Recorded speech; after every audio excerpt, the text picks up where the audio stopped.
Jacques Chirac en Corrèze pour la traditionnelle cérémonie de vœux. Le président de la République est largement revenu sur le référendum européen, un débat essentiel qui ne doit pas être dénaturé. Jacques Chirac, après 2 semaines de cérémonie, a clôturé cette journée à Tulle en dessinant son projet d'avenir. Véronique Saint-Olive, Francis Forget.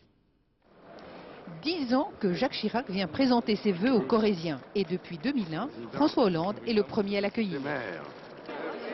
Le président de la République parle des progrès réalisés, de la politique industrielle, des nouveaux marchés. Au même moment, François Hollande explique que ses promesses sont vaines, les résultats pas au rendez-vous.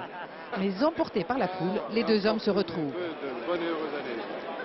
Une année qui sera marquée par le référendum sur la Constitution européenne.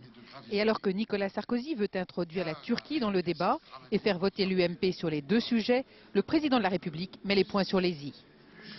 Ce débat est essentiel pour l'avenir de la France et de l'Europe. Il ne doit être ni dénaturé, ni détourné à d'autres fins. C'est une question entre la France et les Français. C'est une grande responsabilité pour chacune et pour chacun d'entre nous. Je sais que, notamment à droite, il y a la question de la Turquie qui revient de manière lancinante. Alors moi, je demande à Jacques Chirac qu'il mette de l'ordre dans sa propre famille politique. Et j'ai l'impression qu'il a beaucoup de travail. Bonjour mon chéri. Bonjour. Le président de la République s'est engagé à faire campagne. Aujourd'hui, c'était bain de vœux. Bonne année et tous mes vœux les plus chaleureux. C'est une grande première.